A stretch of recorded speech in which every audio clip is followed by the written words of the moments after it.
Hindi niya alam. Hindi niya alam na ang isang pirma lang niya sa malamig na papel na nagtatanggal sa akin sa trabaho. Sa unang araw pa lang niya bilang bagong ay parang pagpirma na rin sa death warrant ng buong kumpanyang ipinamana sa kanya. Akala niya, nagpakitang gilas siya, nagpakita ng kapangyarihan. Ang hindi niya namalayan, winasak niya ang pundasyon ng lahat ng itinayo ng ama niya. At ako ang naging instrumento ng karma, tahimik na nagmamasid habang unti-unti silang bumabagsak. Dahil sa isang desisyon na binaliwala ang aking halaga. Ako si Isabel Cruz. Sa loob ng 7 matatag na taon, ang SolutionTech Innovations ang naging ikalawa kong kahanan, ang mundong ginagalawan ko araw-araw. Bilang isang babae na nagsisimula pa lang noon sa aking karera, madalas akong mapuri hindi lamang sa aking angking kakayahan, kundi pati na rin sa aking itsura. Isang bagay na minsan ay biyaya, minsan ay pasanin, dahil kailangan kong doblehin ang patunay na hindi lang iyon ang maibubuga ko. Nagsimula ako bilang isang junior associate. Uhaw sa kalaman at puno ng pangarap. Sa pamamagitan ng walang kapagurang pagsisikap, dedikasyon, at pagpapakita ng resulta, unti-unti akong umangat sa hierarkiya ng kumpanya. Naging senior project manager ako, isang posisyong may mabigat na responsibilidad, kung saan hawak ko ang ilan sa pinakamalalaki at pinakakomplikadong kliyente ng SolutionTech. Mahal na mahal ko ang trabaho ko. Bawat araw ay isang bagong hamon, isang bagong pagkakataon para matuto at mag-ambag. Ang bawat proyekto na matagumpay naming natatapos, bawat tagumpay na aming inaani, bawat problemang tila imposibleng masolusyonan na aming nalalampasan, lahat iyon ay nagdudulot sa akin ng hindi matatawarang propesyonal na kasiyahan. Ang pakiramdam na may halaga ka, na ang iyong kontribusyon ay nakikita at napapahalagahan, iyon ang nagpapagana sa akin. Ang SolutionTech, sa ilalim ng matalinong pamumuno ni Mr. Armando De Leon, ang aming respetadong ay isang matatag at kinikilalang pangalan sa industriya ng teknolohiya. Kilala kami hindi lang sa aming mga makabagong solusyon, kundi pati na rin sa aming hindi matatawarang serbisyo sa kliyente. Si Mr. De Leon, para sa akin, ay higit pa sa isang boss, isa siyang mentor, isang tunay na leader. Siya ang nakakita ng aking potensyal noong nagsisimula pa lang ako. Binigyan niya ako ng mga oportunidad na bihira kong makita sa iba, mga pagkakataong humubog sa aking kakayahan. Palagi niyang kinikilala ang aking mga nagawa, malaki man o maliit. Madalas niyang sabihin sa mga pagpupulong, si Isabel, siya ang ating alas pagdating sa client relations. Ang husay niya sa pakikipag-ugnayan at pagintindi sa pangangailangan ng kliyente ay hindi matatawaran. She's a gem. Ang mga papuring iyon, lalo na kapag nanggagaling sa kanya, ay nagbibigay sa akin ng karagdagang inspirasyon para lalo pang pagbutihin ang aking trabaho. Ang buhay ko noon ay masasabi kong nasa perpektong balanse. May stabilidad sa aking karera, sapat at lumalago ang aking kita, at malinaw kong nakikita ang aking sarili na mananatili at lalo pang unlad sa SolutionTech sa mga darating na taon. Ang mga kasamahan ko sa trabaho ay hindi lang katrabaho. Sila ay naging mga kaibigan, isang pamilya. May malalim na respeto kami sa isa't isa. At ang kultura ng pagtutulungan ay buhay na buhay para sa ikaunlad ng aming minamahal na kumpanya. Hindi ko kailanman inisip, ni sa panaginip, na ang lahat ng katatagan at kapayapaang iyon ay maaring maglaho na parang bula sa isang iglap lamang, dahil sa pagdating ng isang tao. Isang Lunes ng umaga, tila ordinaryo lang ang lahat. Nagkakape ako sa aking cubicle, inaayos ang schedule ko, para sa linggong iyon. Nang biglang nagpatawag ng isang madaliang all-hands meeting si Mr. De Leon.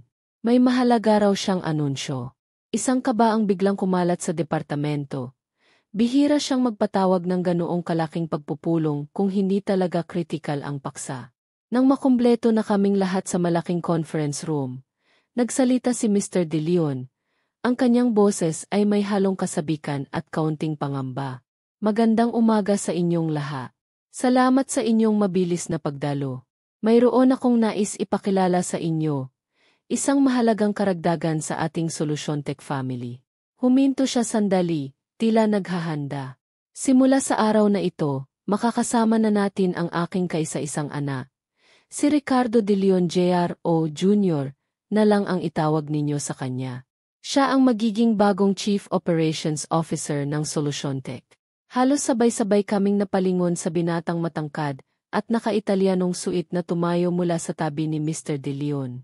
Si Junior. May itsura, pero may isang bagay sa kanyang tindig, sa paraan ng kanyang paggingin, na agad nagbigay sa akin ng hindi magandang pakiramdam, isang aura ng kayabangan at pagkamataas. Ngumiti siya sa amin, isang ngiting hindi umabos sa kanyang mga mata, isang ngiting tila pilit at may halong kalkulasyon. Oras na para magkaroon ng bagong dugo, bagong ideya, at mas agresibong pamamalakad dito sa Solutiontech. Deklara ni Junior, ang kanyang boses ay malakas at puno ng kumpiyansa sa sarili, na para bang siya na ang hari ng mundo. I'm here to shake things up. Expect a lot of changes. Napalunok ako. Ang mga salitang shake things up at a lot of changes ay parang isang babala. Habang isa-isang ipinakikilala ni Mr. De Leon si Junior sa mga department heads at senior managers, kitang-kita ko ang kawalan nito ng tunay na interes na makinig sa mga sinasabi ng kanyang ama tungkol sa aming mga kontribusyon. Noong ako na ang ipinakilala, at ito naman si Isabel Cruz, ang ating Star Senior Project Manager. Hawak niya ang Global Corp account, ang ating pinakamalaki at pinaka-critical na kliyente. Napakahalaga ng account na iyan sa atin. Tiningnan lang ako ni Junior mula ulo hanggang paa, na para bang sinusuri ang isang bagong bilihing kagamitan, bago siyang ngumisi ng bahagya. Isang tingin na napaka-unprofessional, isang tingin na nagparamdam sa akin ng discomfort, na agad kong isinantabi, para mapanatili ang aking profesional na kompostura. Global Corp, sabi lang niya. Ang tono ay parang binabalewala ang bigat ng aking responsibilidad. Interesting. We'll see how we can optimize that further. Siguradong may mas maganda pa tayong magagawa diyan. Ang salitang optimize, mula sa kanyang bibig ay parang may ibang, mas nakatagong kahulugan. Sa mga sumunod na sandali, habang patuloy ang pagpapakilala sa iba, panay ang singit ni Junior ng mga komento tungkol sa makalumang sistema, kailangan ng disruption, at mga prosesong hindi na epektibo. Wala siyang pakundangan kung may matatamaan siyang senior employee na dekada na ang inilaan sa kumpanya, o kung ang mga prosesong walang habas niyang pinupuna ay napatunayan ng epektibo at nagdala ng tagumpay sa Solutiontech sa loob ng maraming taon. Natapos ang meeting na may mabigat na pakiramdam sa aking dibdib, at sa dibdib ng marami pang kasamahan. Isang malaking tandang pananong ang umikot sa aking isipan. Ano ang magiging kapalaran ng Solutiontech sa ilalim ng pamumuno, o sa tingin ko'y mapanirang pakikialam, ng isang Junior De Leon? Hindi maganda ang kutob ko. Ang unang opisyal na araw ni Junior bilang C ay parang isang eksena sa isang pelikulang suspense thriller, kung saan ang kontrabida ay dahan-dahang ipinapakita ang kanyang tunay na kulay. Maaga siyang dumating, suot ang isa na namang mamahaling Amerikana na tila sumisigaw ng "Ako ang boss", at agad inokupa ang dating opisina ni Mr. De Leon, ang pinakamalaki at may pinakamagandang kanawin na opisina sa aming floor. Naglakad-lakad siya sa buong departamento, hindi para makipagkilala o makipag-ugnayan, kundi tila isang general na nag-inspeksyon ng kanyang mga bagong sakop na teritoryo. Ang bawat kilos niya, ang bawat salita, ang bawat pagtataas ng kilay, ay may kasamang hindi may tatagong aura ng kayabangan at Yenji may alam sa laha.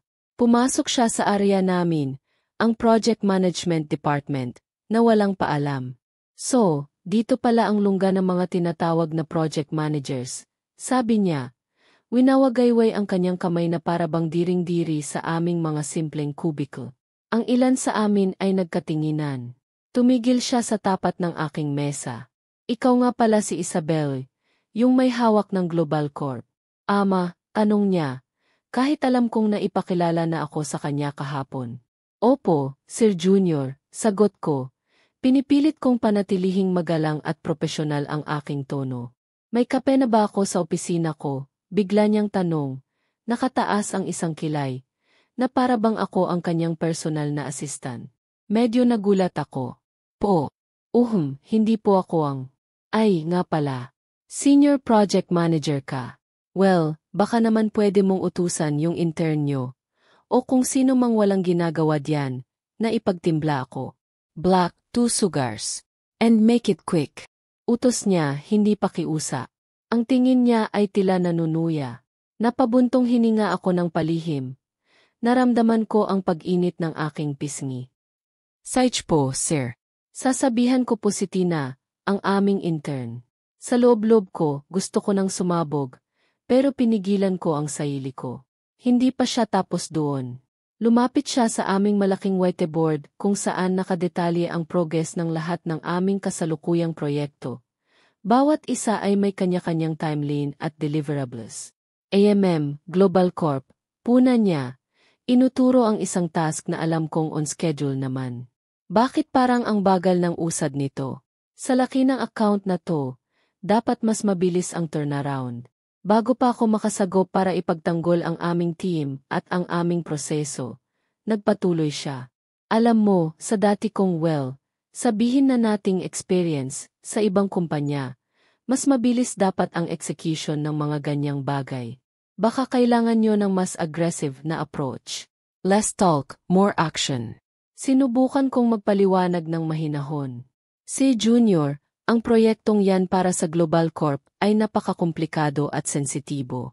May sinusunod kaming specific, pre-approved timeline and stringent quality checks na inaprubahan mismo ng kliyente at ni Mr. De Leon. On track po kami at very satisfied ang kliyente sa progress. Ngumisi lang siya, isang ngising makang malii. On track by old standards, maybe. But we're in a new era now. We need to be faster, more dynamic, more disruptive. Pagkatapos ay tinalikuran niya ako at lumipat sa kubico ng isa ko pang kasamahan. Nagbibigay ng mga unsolicited advice na halatang walang basihan at walang kaalam-alam sa tunay na takbo ng aming mga proyekto. Sa emergency meeting na ipinatawag niya para sa lahat ng project managers nung hapong yon, lalong lumitaw ang kanyang pagkaarogante at kawalan ng pakikinig. Bawa suggestion na binibigay ng mga experienced managers, kabilang na ako, na taon na ang karanasan sa industriya, ay kanyang binabara, minamaliit o pinagtatawanan. That's too traditional. O kaya my way is definitely better. Trust me on this. May isang bagong initiative siyang gustong i-launch agad-agad, isang malawakang system overhaul, na alam naming lahat ay magastos, hindi pa napag-aralan ng husto ang feasibility, at posibleng makasira sa reputasyon namin kung magkamali, lalo na't peak season ng aming mga deliverables. Naglakas loob akong magsalita, bilang pinaka-senior sa grupo. Sir Junior, with all due respect po, baka po kailangan natin ng masusing pag-aaral at detalyadong planning para sa ganyang kalaking pagbabago. Marami pong risk factors na kailangang i-consider, lalo na ang impact sa ating mga existing commitments sa kliyente. Tiningnan niya ako ng masama, na para bang nagbigay ako ng personal na insulto. Risk. Isabel, success is for risk takers. Baka masyado ka lang natatakot lumabas sa comfort zone mo. Baka yan ang problema sa solusyon tech, masyadong kampante. Ang tono niya ay sobrang condescending, at ramdam ko ang tinginan ng mga kasama ko. Ang tensyon sa kwarto ay pwedeng hiwain ng kutsilyo. Sa loob-loob ko, nagsimula na akong magdokumento ng lahat. Bawat interaksyon, bawat desisyon niyang questionable, bawat utos na walang basehan. May masamang hihip ng hangin, at kailangan kong maging handa. Ang dating masigla at collaborative na atmosphere sa opisina, na ipinagmamalaki ni Mr. De Leon, ay unti-unting napalitan ng kakot, pagkailang, at kawalan ng gana. Lahat kami ay naglalakad na parang may mga bubog sa aming mga paa. Nag-iingat na, wag matrigger ang init ng ulo ng bagong Kinabukasan, mas maaga pa akong pumasok kaysa dati.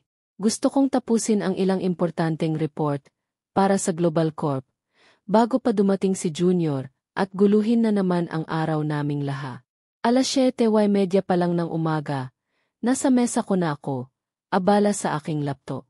Mainit na kape sa aking tabi, at ang paligid ay napakatahimik pa. Ito ang mga sandaling namimiss ko na, Yung katahimikan at focus bago magsimula ang prediktableng kaguluhan dala ng aming bagong pinuno. 8:00, eksakto, bumukas ang pinto ng opisina ni Junior. Nakita ko siyang lumabas, nakakunot ang noo, at dere-diretso ang tingin sa akin. Kinabahan ako. Ano na naman kaya ang kailangan nito? Lumapis siya sa cubicle ko, walang imi. Isabel, MY office. Now. Malamig ang kanyang boses, walang anumang emosyon, na mas lalong nagpakaba sa akin. Umayo ako, iniwan ang ginagawa ko, at sumunod sa kanya papasok sa malaki at malamig niyang opisina. Ang dating opisina ni Mr. De Leon, na dati puno ng inik at positibong enerhiya, ay parang naging isang icebox sa ilalim ng kanyang pamamahala. Umupo siya sa kanyang malaking leather chair, sa likod ng napakalaking mahogany desk na tila mas malaki pa sa kanya. Inagkrus niya ang kanyang mga braso at tinitigan ako. Isabel, panimula niya, ang boses ay kasing lamig ng umaga. Mula nang dumating ako, napansin kong hindi tayo nagkakasundo sa maraming bagay. You seem to resist every new idea I bring. Sir Junior, sinubukan kong magpaliwanag ng mahinahon. Ang trabaho ko po ay siguruhing napapatakbo ng maayos at episyente ang mga proyekto, lalo na ang mga high-profile accounts tulad ng Global Corp. Kung may mga concerns po ako, sinasabi ko lang yon para sa ikabubuti ng kumpanya at para maiwasan ang mga posibleng problema. Tumawa siya ng mapakla, isang tawang walang saya. Para sa ikabubuti ng kumpanya. O para mapanatili ang status quo mo. Ang lumamong pamamaraan na akala mo ay epektibo pa rin.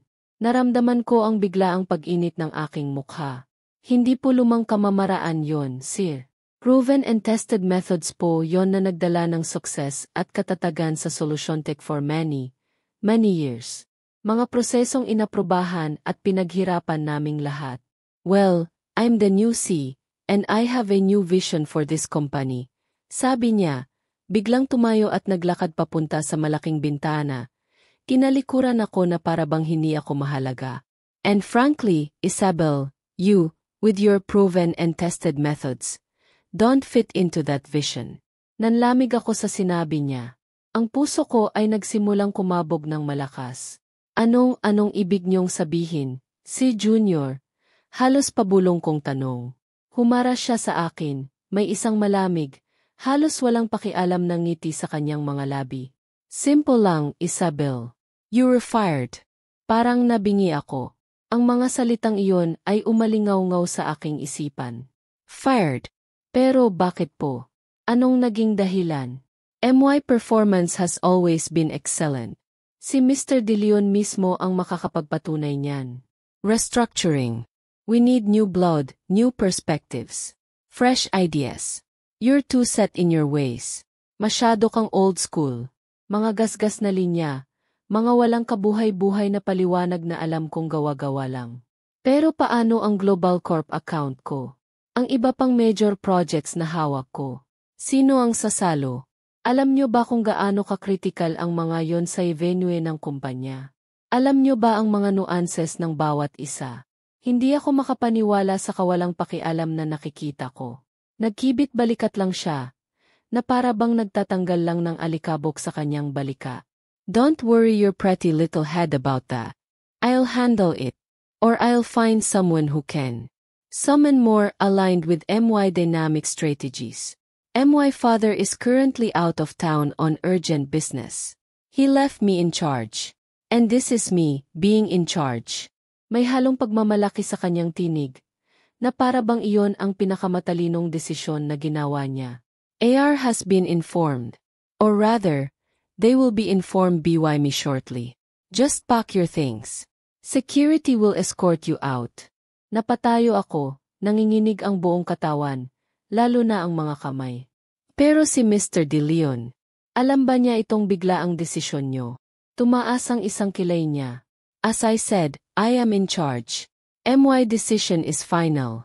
Isang ngising mapang-asar ang sumilay sa kanyang labi. Wala na akong ibang nasabi. Ang galit, ang pagkagulat, ang sakit ng pangmamaliit ay naghahalo sa dibdib ko. Ang 7 taon ko ng dedikasyon, lahat ng hirap at sakripisyo, Lahat ng puyat at pagod para sa kumpanyang minahal ko, bigla na lang mawawala dahil sa kapriso ng isang arogante at walang alam na anak ng boss na kararating lang. Tinawagan niya ang security sa intercom. Ilang sandali lang, 2 unipormadong guard ang pumasok. Pinakuha sa akin ang mga personal kong gamit mula sa aking cubicle. Isinilid sa isang maliit na kahon. At inihatid ako palabas ng building na parang isang magnanakaw, isang kriminal. Ang mga pingin ng dati kong mga kasamahan, puno ng awa, ng gulat, ng kakot para sa sarili nila, ay mas lalong nagpabigat sa aking dibdib. Habang naglalakad ako palayo sa Solusyon Tech Building, ang pakiramdam ng pagkaduwal at umaapaw na galit ay nangingibabaw. Pero sa gitna ng lahat ng yon, isang maliit, malamig na boses ang nagsimulang bumuo sa aking isip. Hindi pa ito ang tapos, Junior. Hindi mo alam kung sino ang tunay mong kinalaban. Hindi mo alam ang iyong sinayang. Nang makauwi ako sa aking maliit na apartment, para akong binagsakan ng langit at lupa. Umupo ako sa sofa, kulala, yakap pa rin ang kahon ng ilang personal na gamit ko. Ang gandang pag-asa na dala ko kaninang umaga ay naging isang masamang bangungo. Inatalsik ako. Sa unang araw ng isang taong walang kaalam-alam sa hirap at sakripisyo ko para sa kumpanyang iyon. Hindi ko napigilan ang pagpatak ng aking mga luha. Umiyak ako ng umiyak, hindi lang dahil sa nawalang trabaho, kundi dahil sa matinding injustice, sa pangmamaliit sa aking pagkatao at kakayahan. Pero habang patuloy ang aking pag-iya, bigla akong natauhan. Ako si Isabel Cruz. Hindi ako basta-basta sumusuko sa mga hamon. At, matalino ako, masipag, at may itsura. Pero higit sa lahat, metikuloso ako sa trabaho at laging handa. Sa loob ng 7 taon ko sa Solusyon Tech, hindi lang ako nagtrabaho. Nag-aral ako ng bawat proseso. Nag-obserba ng bawat galaw, at naghanda para sa anumang contingency. Sa tuwing may malaki akong proyekto, sinisigurado kong may personal at secured backup ako ng lahat ng importanteng files, mga kopya ng kontrata, mga communication logs sa bawat kliyente, mga detalyadong progress reports, mga critical contact persons, at pati na rin ang aking mga performance appraisals na laging outstanding. Lahat yon, ethically obtained at para sa aking sariling protection at reference. Hindi ko akalain na magagamit ko ito sa ganitong paraan, sa ganitong sitwasyon. At may isa pang napakahalagang bagay na tiyak na hindi alam ni Junior. At marahil ay nakalimutan na rin ni Mr. De Leon sa gitna ng pagbibigay ng absolutong kapangyarihan sa kanyang irresponsableng ana. Ang Global Corp account. Ito ang tinaguriang crown jewel ng Solusyon Tech. Ang nag-isang pinakamalaking kliyente ng kumpanya, kumakatawan sa halos 60% ng kabuuang kaunang kita ng Solusyon Tech. At ako lang ang tanging tao sa buong Solusyon Tech na may malalim na personal na ugnayan at detalyadong kaalaman sa lahat ng pasikot-sikot ng napakalaking proyektong iyon. Si Mr. De Leon mismo ang paulit-ulit na nagsabi sa akin noon, Isabel, you are absolutely irreplaceable when it comes to Global Corp. Sila mismo ang nagsabi na ikaw lang ang gusto nilang kausap at pinagkakatiwalaan sa proyektong ito. I don't know what I'd do without you on that account. Ingatan mo sila. Mga salitang malinaw na hindi pinansin o marahil ay binaliwala ni Junior sa kanyang sukdulang kayabangan. At may isa pa akong alas, mga 3 buwan bago ang lahat ng kaguluhang ito. May isang malaking kumpanya, ang Innovatech Solutions, ang itinuturing na pinakamalaking kakompetensya ng Solusyon Tech, na palihim na lumapit sa akin. Inalok nila ako ng mas mataas na posisyon, dobleng sahod, at mas maraming benepisyo. Pero magalang ko silang tinanggihan. Bakit? Dahil sa aking matinding loyalty kay Mr. De Leon at sa Solusyon Tech. Dahil naniniwala ako sa misyon ng kumpanya at sa mga taong kasama ko.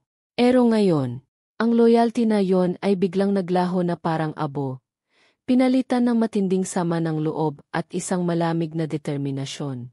Kinuha ko ang aking cellphone. Hinanap ko ang contact number ni Ms. Enya Sharma, ang AR Director ng Innovatech Solutions na siyang kumausap sa akin noon.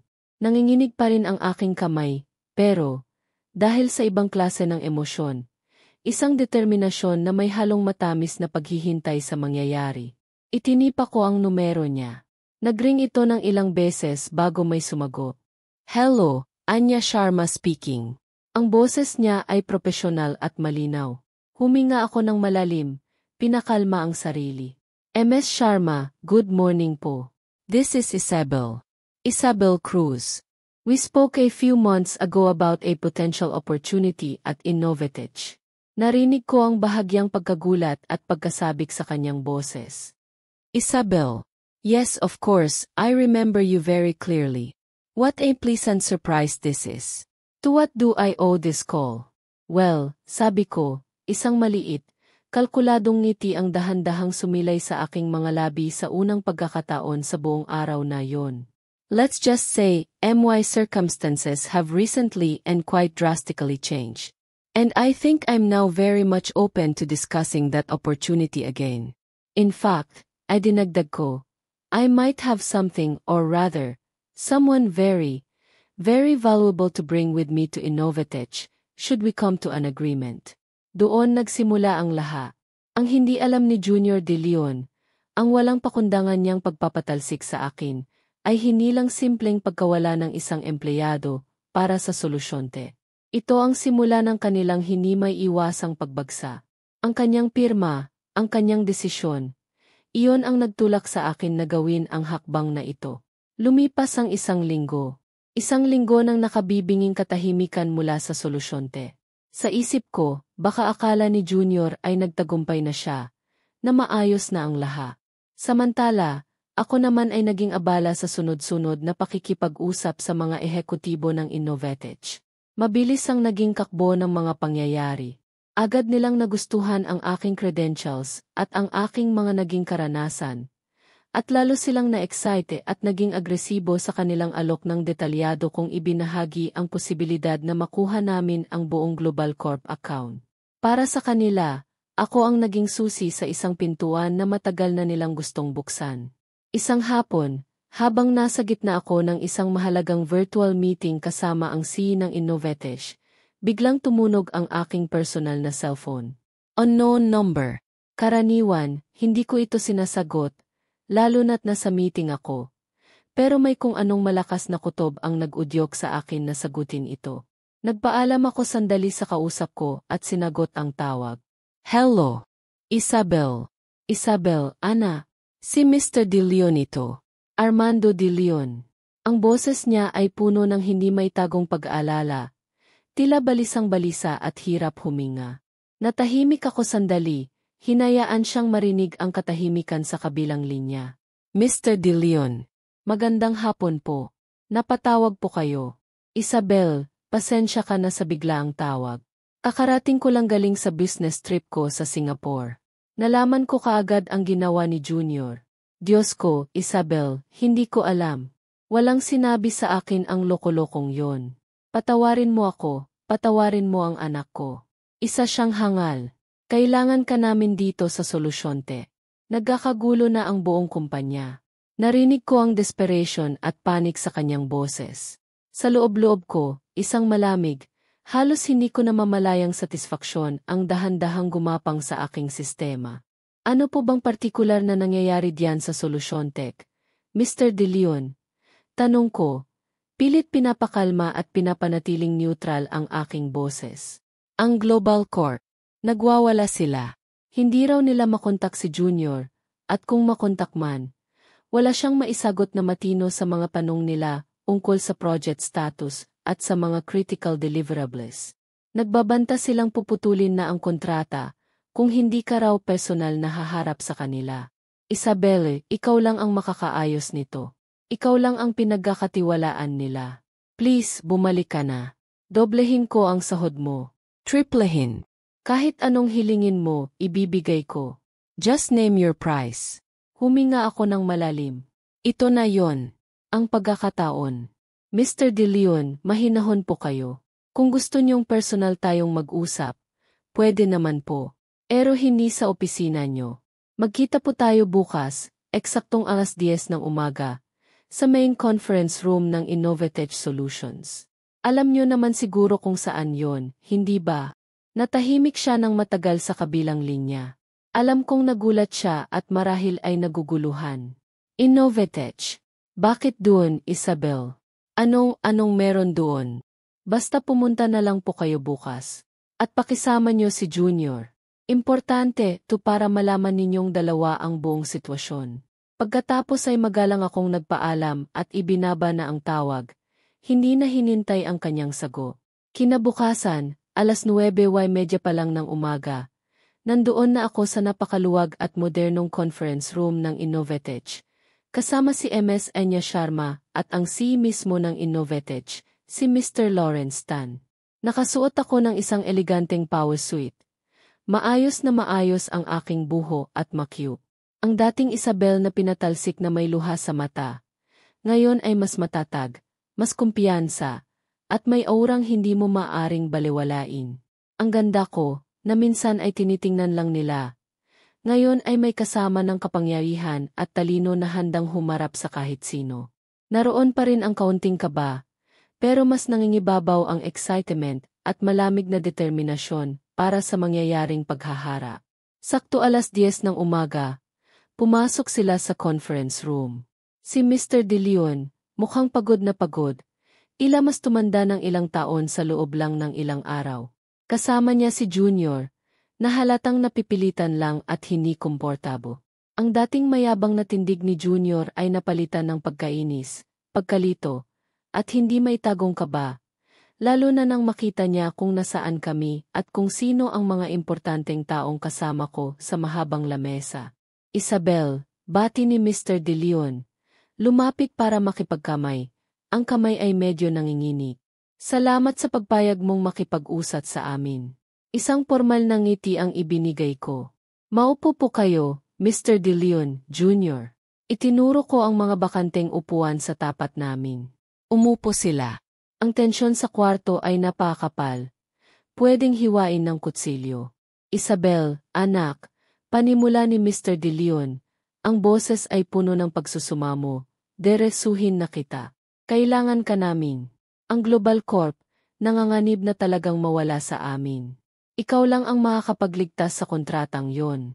Ikaw lang ang makakakumbinsi sa kanila. Please, bumalik ka na sa solusyonte. Lahat ng demands mo, ibibigay namin. Tiningnan ko si Junior. Nakayuko ito, hindi makatingin ng diretso sa akin. Kinakalkal ang kanyang kuko.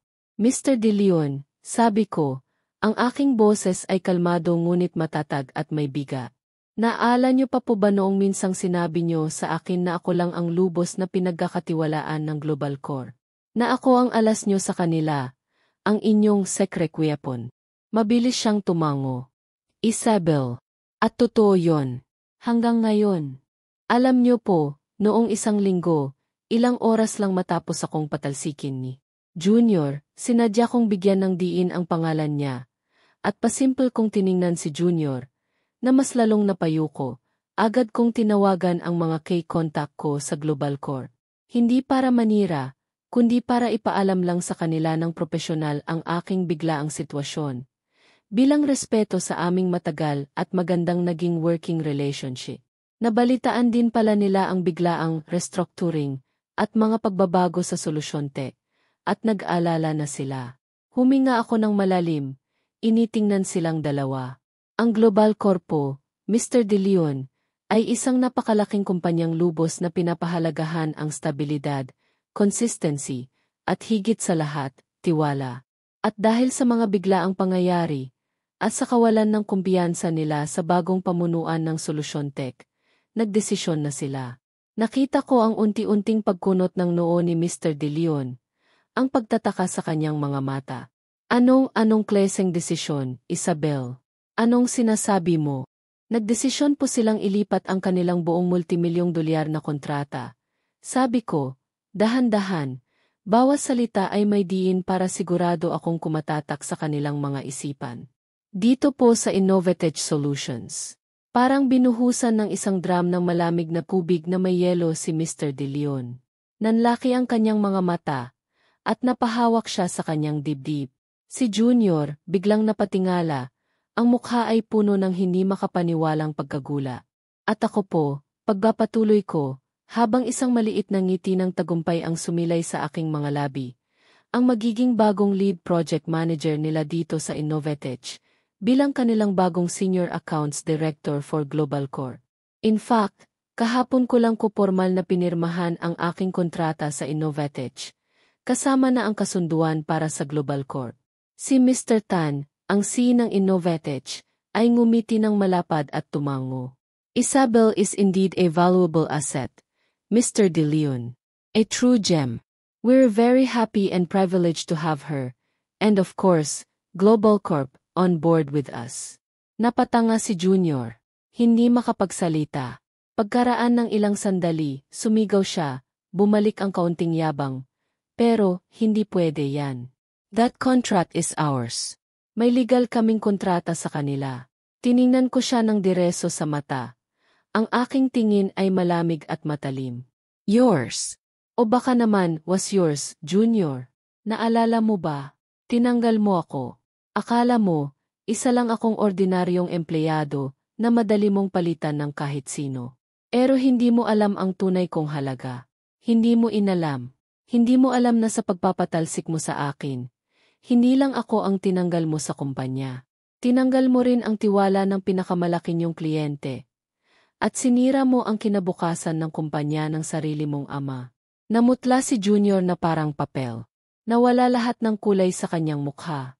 Napahawak siya sa mesa, tila nang hihina. Si Mr. De Leon, napapikit na lang, ila sumusuko na, ang balikat ay bumagsak. Isabel, paano nangyari to? Halos pabulong niyang kanong.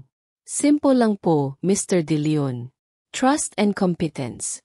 Dalawang bagay na binaliwala at tinapakan ng sarili niyong anak. Ang satisfaksyon na naramdaman ko ay hindi dahil sa purong paghihiganti, kundi dahil sa paggamit ng hustisya sa maayos na paraan. Nakita ko sa kanilang mga mata ang bigat ng realisasyon ng kanilang napakalaking pagkakamali. Ang unti-unting pagbagsak ng kanilang kumpanya ay resulta ng sarili nilang mga padalos-dalos na aksyon. Ang ganti ko ay hindi maingay, hindi marahas. Ito ay pahimik, malamig, kalkulado, at tiyak na napakasakit para sa kanila. Ang tuluyang pagkasira ng Solusyon Tech ay nasa kanilang mga kamay na. Ang mga sumunod na buwan ay naging isang mabagal at masakit na bangungot para sa Solusyon Tech. Ang biglaang pagkawala ng Global Corp account, na siyang bumubuhay sa halos kalahati ng kanilang operasyon, ay parang isang domino effect na hindi na napigilan. Mabilis na kumalat sa buong industriya ang balita, ang biglaang pagpapatalsik sa akin, ang kawalan ng direksyon at takayahan ng bagong sina si Junior, at ang paglipat ng kanilang pinakamalaking kliyente sa kanilang direktang kakompetensya. Isa-isa, nagsimula na ring mag-alisan ang iba pa nilang mga accounts, maliliit man o malalaki. Ang dating matatag at nirerespetong kumpanya ay unti-unting gumuho na parang kastilyong buhangin na tinamaan ng malakas na alon. Nagkaroon ng malawakang tanggalan ng mga empleyado sa Solusyon Tech. Marami sa mga dati kong masisipag na kasamahan ang nawalan ng trabaho, napilitang maghanap ng panibagong kabuhayan sa gitna ng kawalan ng katiyakan. Ang ilan sa kanila, yung mga pinakamahuhusay at pinagkakatiwalaan ko noon, ay kinuha ko para sumama sa akin sa Innovatech, lalo na't mabilis na lumalaki ang aming operations dahil sa mga bagong kliyenteng dumarating, kabilang na ang Global Corp. Si Junior. Ang huling balita ko ay tuluyan na siyang tinanggal ni Mr. De Leon sa posisyon. Pero huli na ang lahat. The damage was done, and it was irreparable. Ang Solusyon Tech, na dating kinikilala at tinitingala sa industriya, ay naging anino na lang ng dati nitong karangyaan. Napipintong malugi ng kuluyan, kaya'y mabili na lang sa napakababang halaga ng ibang kumpanya. Ako naman, sumikat ako at lalong namayagpag sa Innovatech. Ang Global Corp account ay lalo pang lumago at lumawak sa ilalim ng aking maingat na pamamahala. Dahil sa tagumpay na iyon, binigyan ako ng mas maraming responsibilidad, mas malaking team, at syempre, mas mataas na sahod, stock options, at iba pang benepisyo. Ang dating Isabel na puno ng pangamba at sakit ng loob ay napalitan ng isang babaeng mas matatag, mas may tiwala sa sarili, at mas nere-respeto ng lahat sa industriya. Ang ganda ko, na minsan ay tinitingnan lang bilang isang pang-akit, ngayon ay sinasabayan na ng isang hindi matatawarang kapangyarihan at talino na kinikilala ng lahat. Sa tuwing maalala ko ang araw na iyon, ang araw na walang pakundangan akong pinatalsik ni Junior, hindi nagalit o sama ng loob ang nangingibabaw sa aking puso, kundi isang malalim na aral. Isang aral na ang sukdulang kayabangan, kawalan ng respeto sa kapwa, at maling paggamit ng kapangyarihan ay laging may katumbas na kabayaran, laging may bali. Ang karma, sabi nga nila, ay parang anino, laging nakasunod, at sa tamang panahon, magpaparamdam. Ang ginawa nilang pangmamaliit at kawalang katarungan sa akin, ay bumalik sa kanila ng higit pa sa kanilang inaasahan. Natutunan ko na sa bawat pagsubo, sa bawat pintong isinasara, mayroong ibang mga bintana ng oportunidad na magbubukas. Ang masakit na karanasang yon ang naging tulay, para sa mas maganda at mas maliwanag na kinabukasan. Nakahanap ako ng bagong profesional na tahanan sa Innovatech, isang kumpanyang tunay na nagpapahalaga sa aking kakayahan at kontribusyon mula pa sa simula. Ang buhay ko ngayon ay mas payapa, mas masaya, at walang duda, mas matagumpay. At sa bawat tagumpay na aking nakakamit, sa bawat pag-angat, alam kong ito ang pinakamatamis at pinakaepektibong ganti, ang mabuhay ng maayos, magtagumpay, at sa gayon ay ipakita sa kanila, nang hindi nagsasalita, kung ano ang kanilang sinayang at binalewala. Ang hustisya ay naibigay na sa akin, at ang kapayapaan ay muling naghari sa aking puso.